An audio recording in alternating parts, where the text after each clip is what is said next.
Thank you for listening to Right Jokes, Wrong Times. Today I was joined by Ryder Ashton. You can follow him on Instagram at Eye of the Writer. We started the podcast talking about Rubik's Cubes. Every once in a while I can piece it together from memory, but I actually am teaching my son. My son can do the top level and middle level of a Rubik's Cube right now. And it's actually harder. A lot of people think it's easier, but it's actually harder to do the 2x2. So he can do a little bit of the 2x2. I can actually do the 2x2 because it cuts out the step that I forget. So You just forgot one step and it was perfect. yeah, basically I forget the step that almost completes a 3x3, and what the 2x2 eliminates that step. So I look like the man with the 2x2, and then I step up to the 3x3 and my son is like, "Have you ever touched one of these before?" But dude, going back to what you were saying about walking around the house, I am the worst about that, dude. If I get a phone call, I pace around I look like an animal at the zoo that's been there too long in too small of an enclosure when I get a phone call because I pace around anywhere that I'm at. Oh my gosh, it was just this dazed look in your face, just your mind somewhere else. Let me ask you, how have your sets been going the last couple weeks, man? Oh, well, you know what? If you haven't seen it in the past 2 weeks, I am actually the new king of comedy in San Antonio. I figured. I was like, if I take 2 weeks off, by the time I have Ryder on here, he's going to be the king of comedy. I'll come back. This podcast will be the shit. Watch out, Joe Rogan, I Perfect. guess. Perfect timing. I've been doing nothing crazy new that you would be shocked that I have. It's been pretty much the same set, just with smaller adjustments, and I'm trying to get a little more confident with it. So my stage presence is a little better, I think, but nothing's too changed too much. Anything you wish I changed? I wish. Anything you see me do on stage and go if you why would you do this kind of thing? Absolutely. Absolutely. I'll give it to you right now. I got it preloaded. Every time you're on stage at the Blind Tiger and you reach up and to just up in front of you to make some kind of point or whatever, there is a fire sprinkler right there. And it scares the shit out of me every time that you're going to hit it. And all of us are going to be covered in this terrible, gross water. Oh, that'd be great. Water that hasn't flown since the 1800s when it was built there. Exactly. Every time you wave around your hand, specifically you, because you're already so tall that I'm like, dude, his hair is gonna catch it one day. But dude, your Oh, hand, I'm like, every time I'm like, don't tell him because it's so weird. But yeah, so I got that one preloaded for you, Ryder. I don't know if you wanted to hear that today, but I hope you go home knowing that now. And if you're home, I hope you lay in bed thinking about this at night. you know what? I'm at home in my bed right now, as So, is, and you know what? I just forgot about it. God damn it. Well, put your pants back on. That wasn't in the requirements.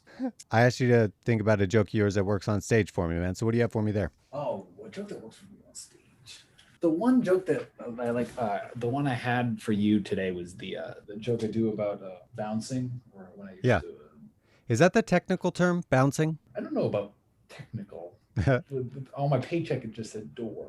But if So, you were a bouncer and you were like, I bounced last night, I bunced? What's the pat? Would you be uh, like, yeah, dude, I bounced last night? no, I would just be like, I had a terrible time That's if I had to do my the job. technical term. But yeah, technical term would be it was terrible. I never want to go back there again. See me Friday. The joke I have that works is the joke I have about when I used to work security at a bar where I say I used to work. I used to work You're trying as a to avoid security. bounce so hard. I love it. You're trying to avoid bounce so hard. I used to work as security, and I was really terrified of confrontation because my boss would be like, "Hey, you got to go kick that guy out," and I would say "What if he says no?"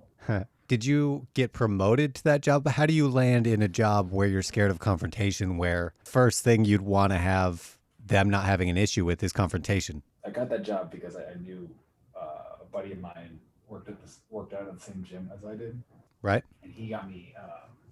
He was like, "Hey, I know you need a job, so He's like, I know the perfect place for you, bro. yeah." And then he was like, "You'll be fine," and I was like, "Sure." And then So I basically lied to myself about being okay with being at that job for about 4 years until I you left. were so uncomfortable with confrontation, you couldn't tell him, like, dude, that's not a good fit for me. You were like, Can't, yeah, man, well, I'll be there. well, yeah, no, I can't. I can't tell them I'm afraid of it because then that would be, you know, confronting them about my fears. And then they'd be like, "Oh, what if we get you to face your fears?" And then it's a whole, and then I'm back to square one. How long have you bounced? Oh, no, that was like 4 years, and I would never really consider myself a real bouncer. Oh, so you only It was like you kind no, of no, tried to no, steal no, bouncing valor. no. I never did. It was like I just work the door. I don't, not the muscle necessarily. I meet other door guys, and I'm like, I'm not gonna say I was one of you guys because I'm in the kind of shape that people would see like how tall I am, but then they would look at the rest of me and go like, "Well, I don't believe you." Also, I found out like it's a lot easier to talk people out of stuff than just go straight to fists. Okay, you'd be a terrible bouncer if you were talking people into fights, Ryder. Unless you were like looking for a reason to bounce. Have you ever had to go in-house on your bouncing? Like, dude, I'm sorry to do this to you, but I have to bounce you out of here. Oh, I usually say like, "Hey, man, it's time to go," and then most of the time, if you deliver that like gently but also like firmly, like, "Hey, man, it is what it is. You gotta go." Usually, as long as you're not like throwing your fist at them while you do that, they'll leave. But Ah, also, I worked at a bar with a lot of regulars, so people kind of knew how things went. So it wasn't like a Buffalo Wild Wings or like a college bar where I'm constantly throwing down with everybody like every night. So I asked you to think about a joke of yours that you have that doesn't work on stage. So what do you have for me there, man? all my jokes about milk. All your jokes about milk. So why I did you have limit it to the milk? No, I'm joking.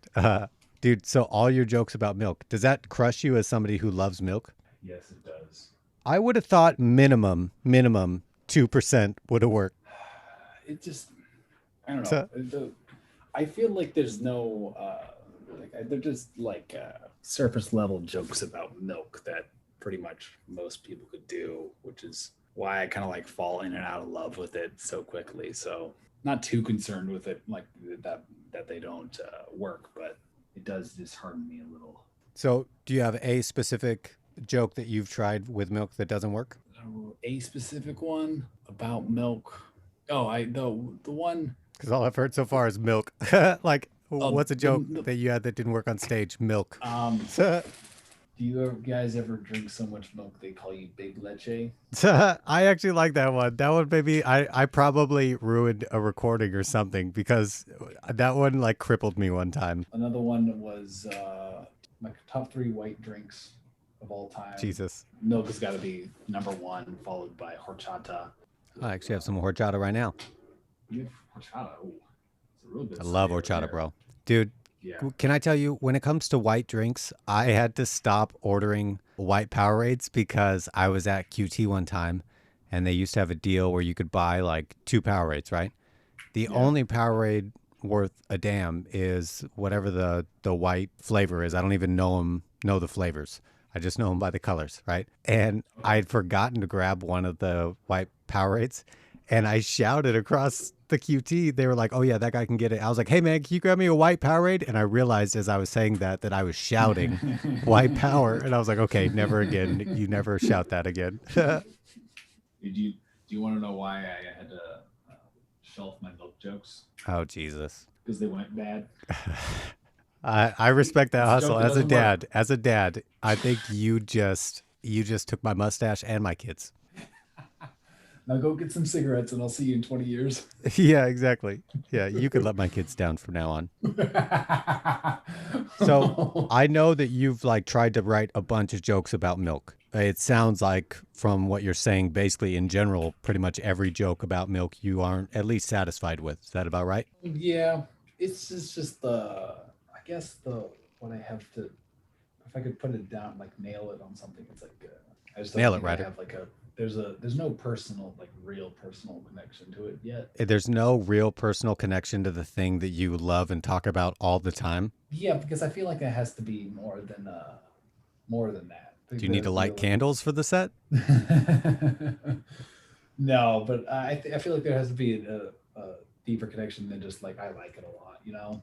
Yeah, I'm telling you, light candles, bro. I could get Sherry's berries involved. Yeah, I don't know. I'm just it's they're pun intended on the shelf right now, so Jesus. I'll revisit them like whenever revisit them, but it's just Nice.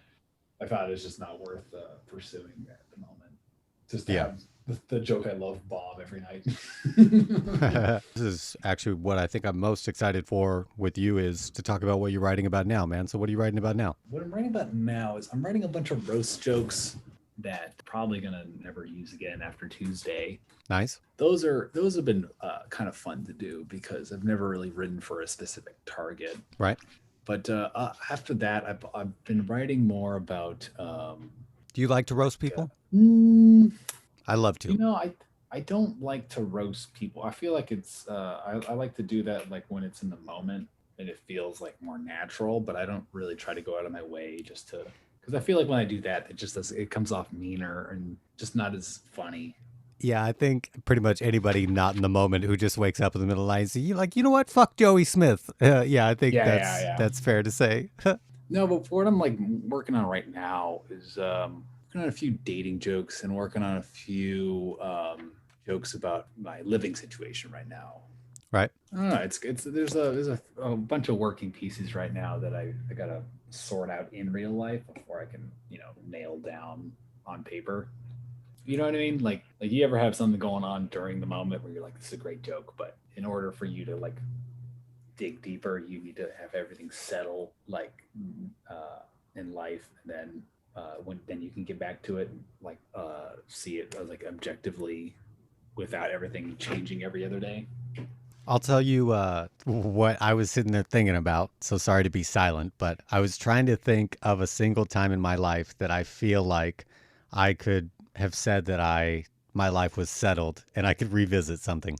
And the reason that I say that is 3 weeks ago was like one of the craziest weeks of my life when it came to doing stand-up comedy, right? And mostly open mics. I did the Blind Tiger at the end of the week on Friday, right? But otherwise it was open mics. That whole week was crazy because I was quitting the current job that I was with. Oh And yeah. I felt like when I was going to grab the microphone that I was going to like burst out crying and everyone was going to call the cops. I had some of the most raw and real sets of my life then. And I was thinking about not doing stand up comedy because I was like, you know what? Let me wait until my life is settled. And like I said, sitting here now, I didn't then, but sitting here now, I'm like, I'm so glad I didn't wait for my life to be settled then. I can't think of a certain time in my life that my life has ever been settled that I could revisit stuff like that. You know what I mean? Well, I don't think mean like life settling is like a whole like it's settled. Like now it is all just done. Like I think I mean more like the like what's going on right now is like a few months in the rearview mirror, and I'm I dealing with gotcha. something else. But it's more like I have more facts and information at that point than I do now. Hey, you know, facts and information have no bearing on at least this podcast. God damn it. Oh, I know, This is but if you want facts and information, you should not be listening to my voice right now. yeah, well, I don't know. Like, I feel like I can't do too many. Like, I can't make up too many things just because. Then my mind just starts telling me, "Well, why are you lying?"